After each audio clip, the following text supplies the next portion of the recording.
জুলাই অভ্যুত্থানের সময় সংঘটিত মানবতাবিরোধী অপরাধের মামলায় পলাতক সাবেক প্রধানমন্ত্রী শেখ হাসিনা তিনিসহ ৩ জনের বিরুদ্ধে রায়ের তারিখ নির্ধারিত হতে পারে ১৩ নভেম্বর। এমন ঘোষণার পর থেকেই দেশে বিরাজ করছে নানা রাজনৈতিক অস্থিরতা। ওই দিনকে কেন্দ্র করে লকডাউন কর্মসূচি ঘোষণা করেছে কার্যক্রম নিষিদ্ধ আওয়ামী লীগ। এরই মধ্যে দেশের বিভিন্ন স্থানে ঘটেছে অগ্নিসংযোগ ও বোমা বিস্ফোরণের মতো ঘটনা। তবে এই লকডাউন কর্মসূচি ঠেকাতে এবার পাল্টা কর্মসূচি ঘোষণা করেছে বাংলাদেশ ইসলামী ছাত্র শিবির। যেখানেই সশস্ত্র জঙ্গি লীগ পাবেন তাদের প্রত্যেককে ধরে ধুলাই দিয়ে পুলিশের হাতে সোপর্দ করবেন। কার্যক্রম নিষিদ্ধ আওয়ামী লীগের লকডাউন কর্মসূচির বিপরীতে উত্তেজনা ছড়িয়ে পড়েছে ঢাকা বিশ্ববিদ্যালয় ক্যাম্পাসে।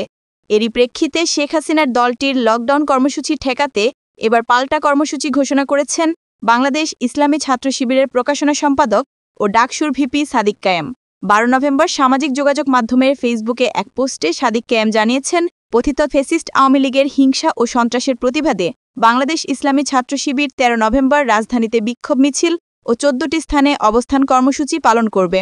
ডাকসুর ভিপি আরও জানান, নিষিদ্ধ বিতাড়িত ছাত্রলীগের সন্ত্রাসীদের নির্মূল ও ফেসিবাদী শক্তির মূল উৎপাটনের লক্ষ্যে ডাকসু আজ ও আগামীকাল মাঠে থাকবে। আজ রাত ৮টায় ডাকসু ভবনের সামনে গণজমায়েত এবং রাত ৯টায় বিক্ষোভ মিছিল নিয়ে পুরো ক্যাম্পাস প্রদক্ষিণ করা হবে। এছাড়া ক্যাম্পাসের বিভিন্ন পয়েন্টে অবস্থান কর্মসূচি পালনের ঘোষণাও দিয়েছেন তিনি। বিশ্ববিদ্যালয় শিক্ষার্থীদের প্রতি আহ্বান জানিয়ে সাদিক কায়েম জানান, দেশবিরোধী আওয়ামী লীগ দুর্বৃত্তদের বিরুদ্ধে ঐক্যবদ্ধ হয়ে মাঠে নামার। গত ১১ নভেম্বর গভীর রাতে ঢাকা বিশ্ববিদ্যালয়ের ৫টি গুরুত্বপূর্ণ ভবনে চারুকলা অনুষদ, শিক্ষা ও গবেষণা ইনস্টিটিউট, পুষ্টি ও খাদ্য বিজ্ঞান ইনস্টিটিউট, কার্জন হল ও বিজ্ঞান ভবনে তালা ঝুলিয়ে দেয় নিষিদ্ধ ছাত্রলীগের নেতাকর্মীরা। অন্যদিকে আওয়ামী লীগের লকডাউন ঠেকাতে জুলাই ঐক্যের ব্যানারে মাঠে নামার ঘোষণা দিয়েছে জুলাই অভ্যুত্থানে অংশ নেওয়া ৩৫টি রাজনৈতিক, সামাজিক ও ছাত্র সংগঠনের জোট।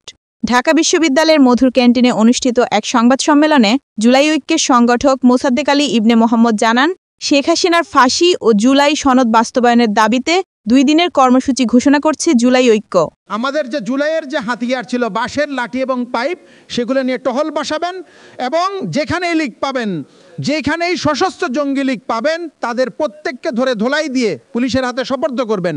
এছাড়া আওয়ামী লীগের নৈরাজ্য ও প্রশাসনের বিতর্কিত ভূমিকার প্রতিবাদে দেশের গুরুত্বপূর্ণ স্থানে অবস্থান কর্মসূচি পালনের ঘোষণাও দেয় সংগঠনটি। এদিকে আওয়ামী লীগের লকডাউন কর্মসূচিকে কেন্দ্র করে সরকারকে কঠোর অবস্থান নেওয়ার দাবি জানিয়েছে দেশের 4টি পাবলিক বিশ্ববিদ্যালয়ের সদ্য নির্বাচিত কেন্দ্রীয় ছাত্র সংসদ। বাংলাদেশকে অস্থিতিশীল করার পায়তারা করছে।